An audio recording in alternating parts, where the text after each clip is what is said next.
Welcome, everyone, and you are listening to The Last Dinosaur, and I'm your host, Chris Averasato. The Last Dinosaur is where we discuss the latest in digitization within the maritime space. Today's guest is Esa Henttinen, Executive Vice President of Safety Solutions at NAPA. NAPA Group is an independent software house supplying the marine industry with high-end software solutions that covers a ship's entire life cycle, from design to operations. Their aim is to harness data science to enable safer, more sustainable, and future-proof shipping. We'll be focusing on the cruise ship industry, which we've chatted about before only a few times on The Last Dinosaur, so I'm really excited to talk about that. Esa, thank you for coming on the podcast. Thanks, Chris, and thank you for having me here. I've read a lot about NAPA. You guys are doing some interesting things. Talk to me a little bit about what's going on today and a little bit about kind of how you personally got to where you are. I've been about 25 years in NAPA in quite various positions, but always close to automation and digitalization. And the approach what we have in NAPA is always somehow to involve seafarers. Whatever we do, whatever we plan, whatever type of products or new services we are planning to do. So that's the kind of our DNA. And I think in general the importance of digital innovations is inevitable. These type of top-down products that you just create and throw to the seafarers to use, they have a tendency to fail. So I think it's very important from the beginning to involve the end customers, seafarers, get their viewpoints, monitor how they work on board, and by that you can bring in some digital tools, innovations that helps their daily life, and that's how we approach things. And that's been one of the biggest challenges, I think, in any software, certainly in software in our business, right? It's you could have a great idea, but if you don't have buy-in from the users, and especially the users that are maybe not always connected, is certainly a difficult thing to overcome. Talk to me a little bit about kind of some of the things that you do and that you've seen evolve over time that has helped you kind of have some successes with your products and then just successes in the industry on adopting technology. Recent times biggest enabler has been the improved connectivity.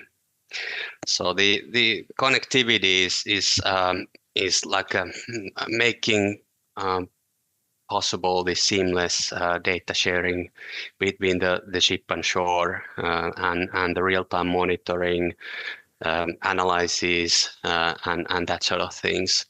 And I think it's unlocking the totally new level of collaboration also between the seafarers on board and then their colleagues ashore. So this means that the safety and the operational efficiency of the vessels are increasingly becoming like a shared responsibility between the ship and shore.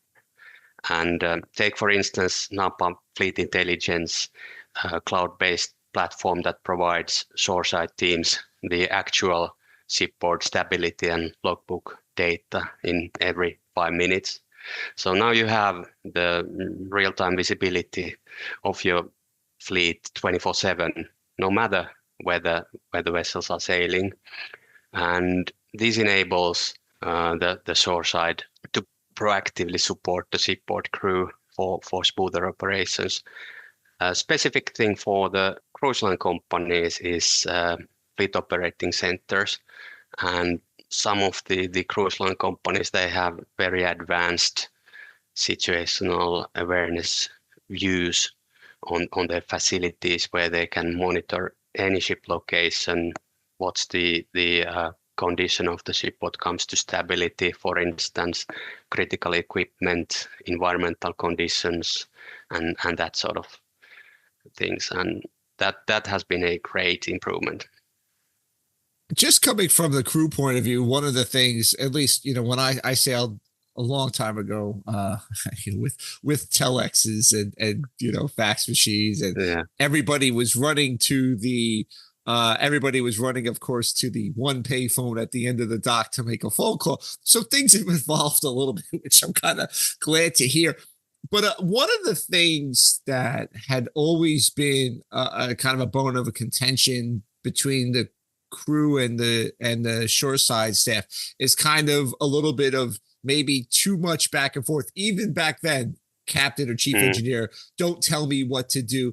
In your estimation, kind of dealing with crews, and obviously it was a very different time, just looking at a very different time from the data point of view. Yes, maybe the data was there, but it wasn't being recorded, it wasn't being captured, it wasn't being analyzed.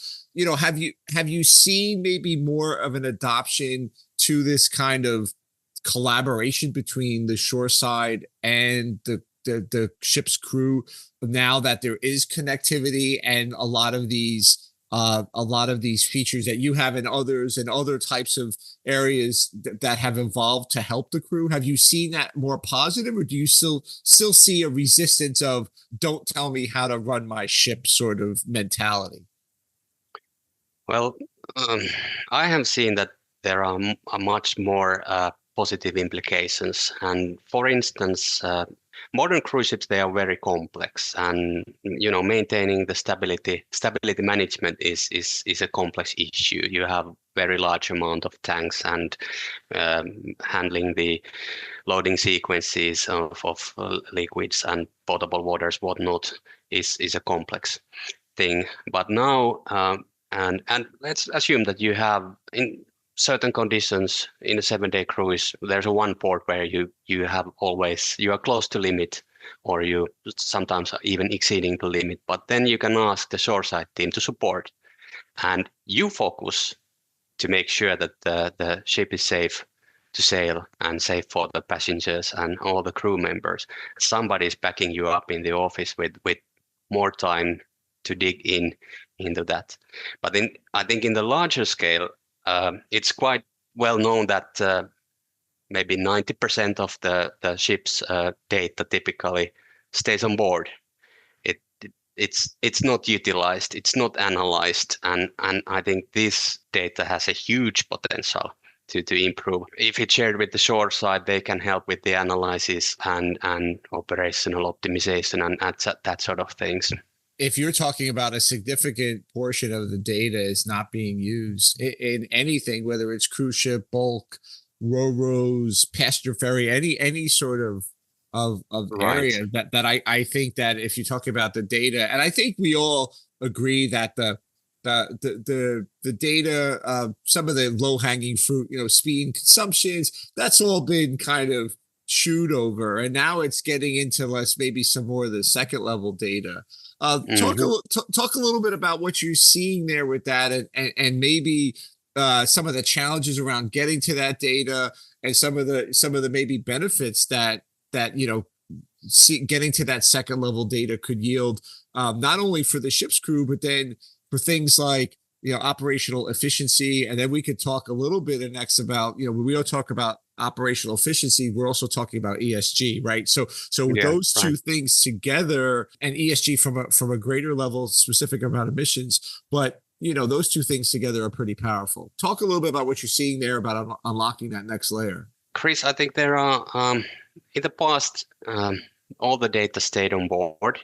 Now the dilemma is a bit that some data sources are overlapping, and it would be good to agree that what's kind of the primary place to store the data. We have the connectivity as we talked, but we should agree that which information is recorded where.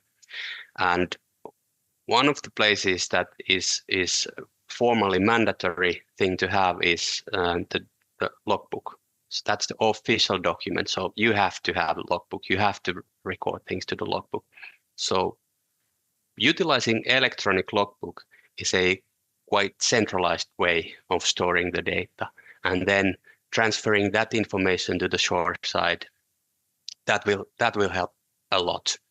So I think you touched upon the thing about the operational efficiency, and quite often when we hear about ships and the efficiency, it's about weather routing or optimizing the route or optimizing the trim, but it's actually so much more. Think about other systems and areas you have on board. There's a massive untapped opportunity, from engine to energy management, to heating, ventilation, air conditioning, garbage, sanitation, waste management, to maintenance and machinery related.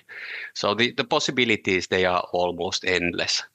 The digitalization is powering this revolution, where everything from greenhouse gas emissions to food and beverage consumed on board, for instance, cruise ship, can be measured with data accessible in one place, whether it's then the electronic logbook or but in NAPA we see that this we are on a mission to unlock this untapped, unanalyzed also data by automating and digitalizing these systems on board, but also processes, work processes, and so on and so forth. So the onboard data currently is clearly underutilized, but turning the tide requires the right framework for data collection, integration, and we see that the logbook is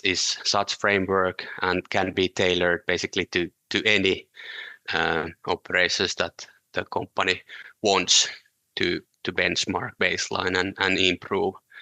And the digital transformation is also linked to another major shift happening in maritime, and that's the ESG era, so environmental, social, and governance reporting. So I think it's fair to say that ESG is no longer just good to have.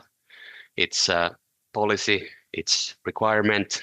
There's a push towards more structured data collection, demanding data audit trails, and transparency and accountability. But at the same time, of course, nobody wants to increase the burden of seafarers, and these things should be automized as much as possible.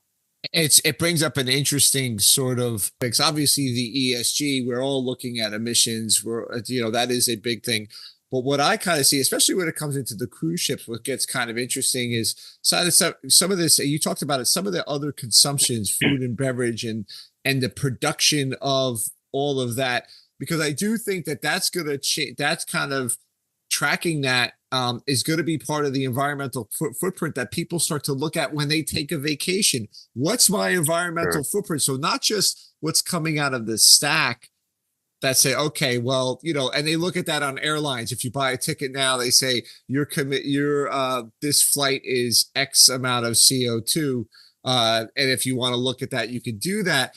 I think that cruise ships are going to have to start looking at, your emissions footprint is this, but your other footprint is X. And I think that that's not just going to be cruise ships, but that's going to be translated into things like consumer goods, because I think we're going to be looking at the full system of touch points to the environment. And I think that collecting this data, people are going to be using this in all sorts of different ways. Sure. We have already customers who are calculating the carbon footprint per passenger per cruise. So it's definitely coming.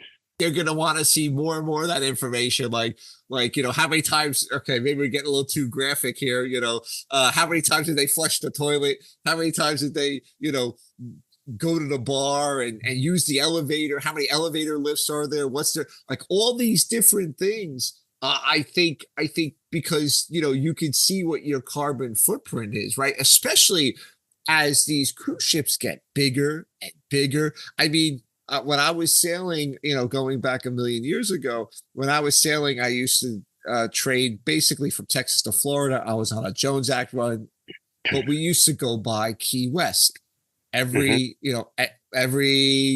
10 days or 12. And we'd see all the cruise ships going around Key West up into Miami. I mean, those things were floating cities back 30 years ago.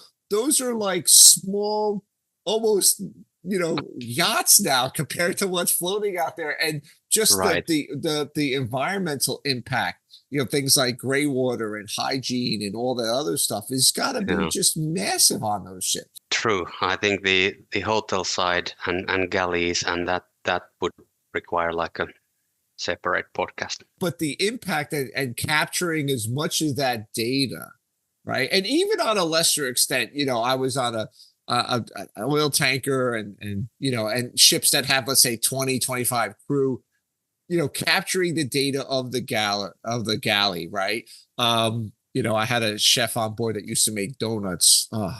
I'd get off the midnight watch. There was 4 dozen donuts, and they were fresh, right? But even joking around, like, what is that part of the impact of that, and what is my impact individually and as a group to adding to the carbon footprint of moving your oil? Now, it's still the absolute best way of moving goods in terms of environmental impact, which people, I don't think have a full understanding that moving goods by sea is the best way. And I wonder if the argument for cruise ships is we're so efficient, we may be more efficient than other land-based options, right? I don't know if Sure. people have done that comparison. I think that would be kind of interesting, going on a vacation on a cruise ship out of Miami versus going on a vacation to someplace in the Caribbean, Bali, whatever. What is the footprint? I think that's kind of interesting, and looking at it from the entire vacation. For sure. And I think we all want to minimize food waste and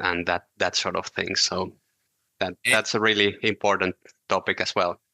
It's fascinating. But one thing you talked about is benchmarking and talking about the seafarers, the burden of the seafarers, right? And I think that's something I do like to talk about. I've talked about a lot of different areas on the podcast.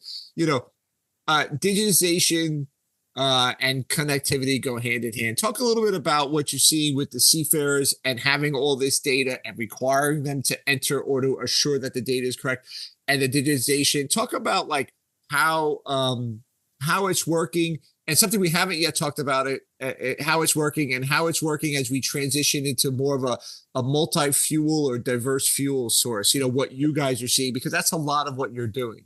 Yeah. That's a good topic.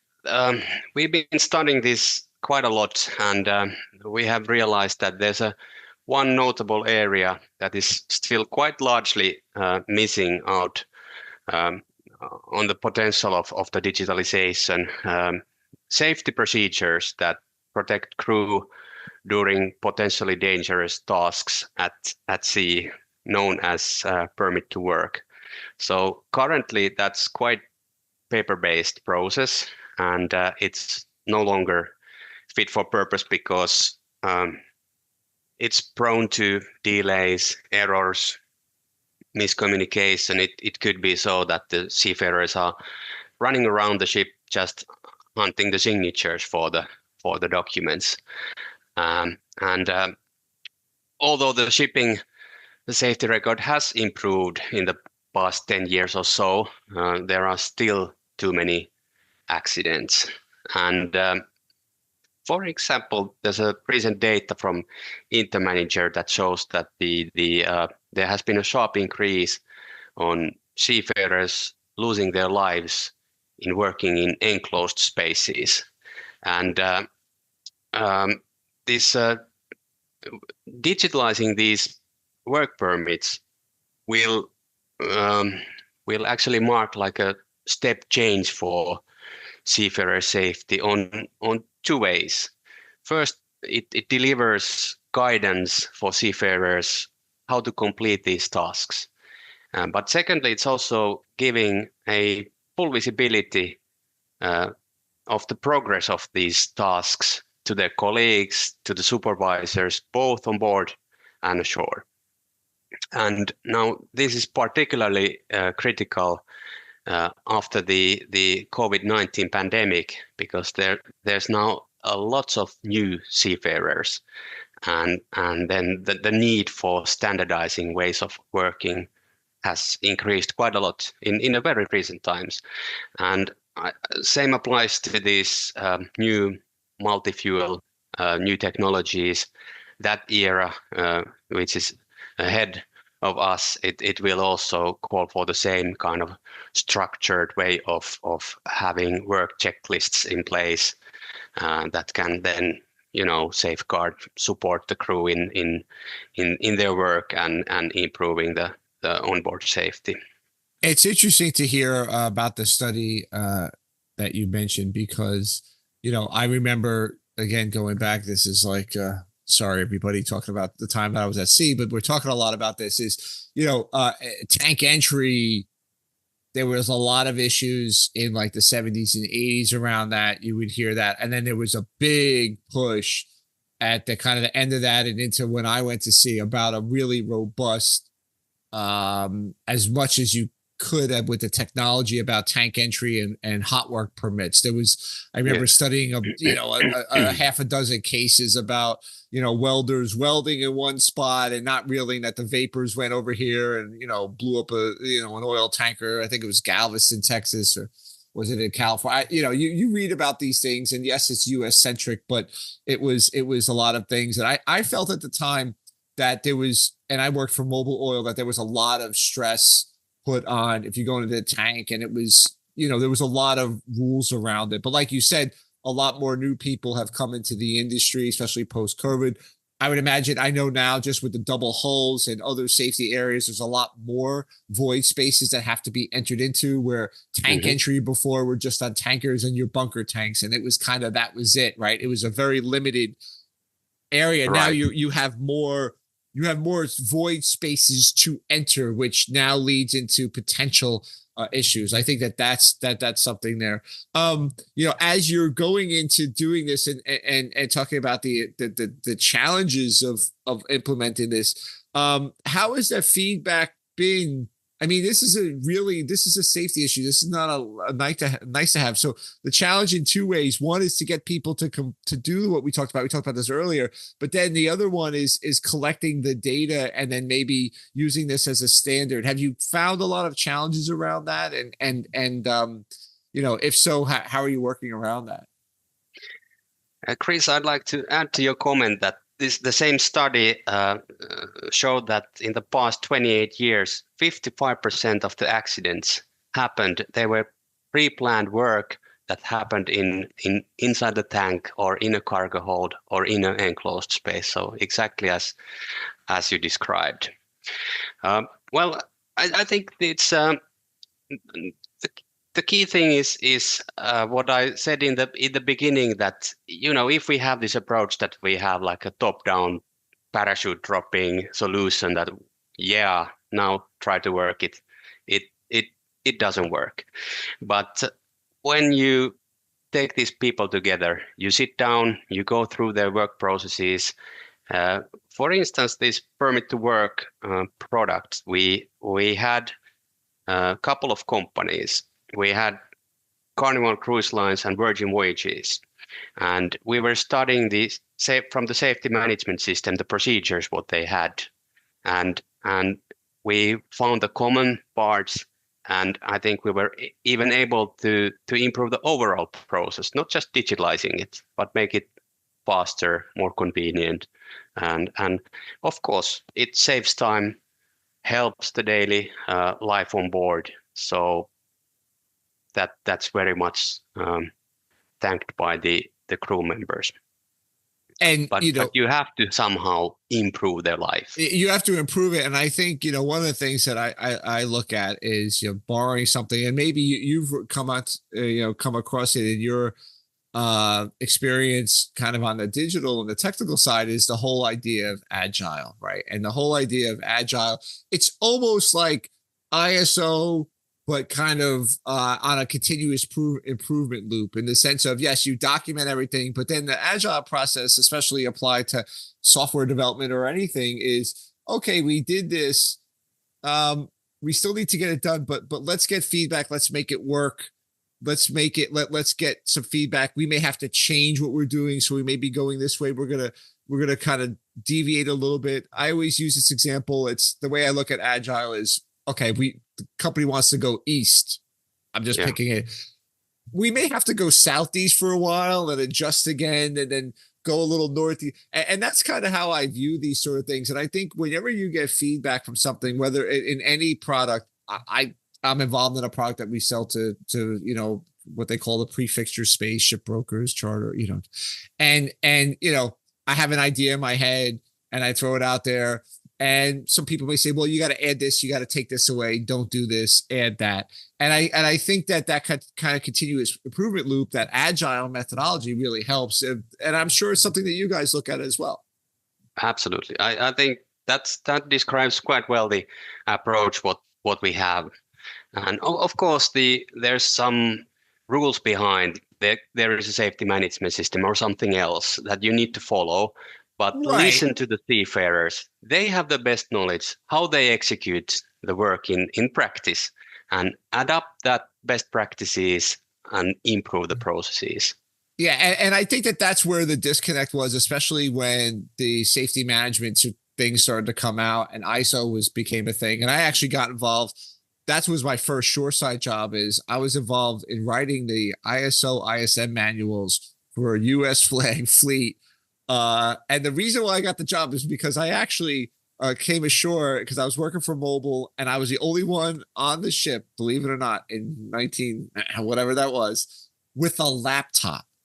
So I actually bought a laptop, and my overtime was actually writing some of the safety reports. So I did that overtime for the captain. He didn't want to do it, so he gave it to me. So then when they were like, well, who's writing all these great reports? So like, oh, that's the third mate. Well, can he come in the office to help us write the ISO ISM manual? And I think that there was a disconnect at the time, is because if the manual was a square, you had to do everything within the square. Whereas, maybe sometimes that square is squishy because you need to like continuously improve what's in the box, right? Not to say you ignore the rules, but sometimes the rules always didn't fit, or it didn't work with certain crews, or you were writing it from your point of view. And I think that that's an important part of any safety, but certainly software that's related to safety. Yeah. Yeah, I think it's kind of interesting. So we've talked about a lot of things, and one of the things that you mentioned earlier is you talked a little bit about a lot of new seafarers. If you're talking to somebody, you're hiring somebody, or maybe you have somebody who said, I want to join this company, it looks really cool, or I'm thinking about going out to sea, what would you tell them to kind of come into our space? Well, I think quite often you can hear that the maritime industry is a bit conservative and that sort of things. But I have a feeling that now things are happening super fast, adapting these new things, digitalization, new fuels coming, whatnot. So those who are entering this industry today, I think they can really make change to happen. And I think that's really exciting. Yeah, I agree. And I think that, we were talking before, I think that, some of the audiences, if you're listening, are people who are new to the industry. And I think they're getting into things, whether it's marketing, whether it's on the product side, sales. And it is a fascinating industry because there is so much that you can do in this industry that you didn't necessarily have to be a mariner or a seafarer or a dock worker, that you can implement some real substantial changes in. And I think that that's one of the cool things. And what the other part is, what I really think, and obviously I benefit from it, is being a remote worker, is that you don't have to be at a major technology or port hub. In the US, it's Houston, New York, Miami. But now you see Boston popped up. A lot of why Boston popped up is because of the technology around it. And it's a seafaring port, but you didn't think about that as a place to go at some point for commercial shipping 10, 15 years ago. And you're seeing this pop up around the world as well. One question I love to ask is, what are you reading these days? Or somebody with 25 years experience in a company, are you writing anything? Because I think it's kind of an interesting question, because I've had a few people ask if they're writing something. I've also had somebody say that they were dyslexic and don't like to read. I was like, oh, wow. And she said on the podcast, yeah, I'm not a big reader. Other people have kids and they're like, Chris, I don't have time, so I listen to audiobooks. What's on your bedside table you throw into the bag when you travel?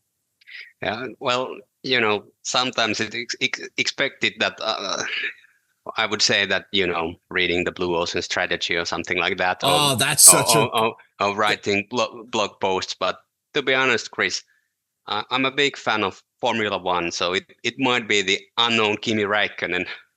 Well, hold on a second. So if you see the flag, if in my background, that's Mobile. I believe he raced for Mobile, if I'm not mistaken, at one point. Was it Kimi Räikkönen? He did, right?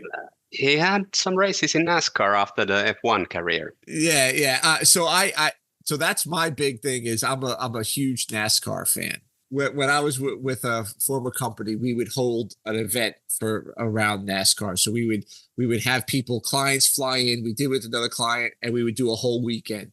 And there was a time there where we would have some Europeans come over, and they were very much like, "Oh, this is not F1. You're just going around in a circle." By the end of the race, to a person, they all were like, "This was the greatest auto race I've ever seen in my life." And they've been to all sorts of ones. And I think what changed it, and I know there's a big controversy, what changed it was the motor, because of at the time it was 800 horsepower V8 engines, 40 of them driving by you at once is a very different experience than F1. And I've gone to one F1 race at COTA, at the Circuits of America here in Austin, probably about 10, 12 years ago. It was great, but it wasn't NASCAR. The great thing with NASCAR, what I didn't know before, was that, when you think that the race is ending, it's actually sometimes just starting. These restarts, and then, somebody could be P20 and all in a sudden in the podium. That won't happen in F1. Oh, that is, especially, it depends on the track. This past weekend, so I'm recording this, at the end of August. There was a race in Daytona, which is one of the big super speedways where they have drafting. And if you watch it, these cars can draft. They'll bump draft 190 something miles an hour, which must be just insane. But you're absolutely right. You have a wreck, let's say 10 laps to go, a car that's P18 misses the wreck, and all of a sudden is in the top three.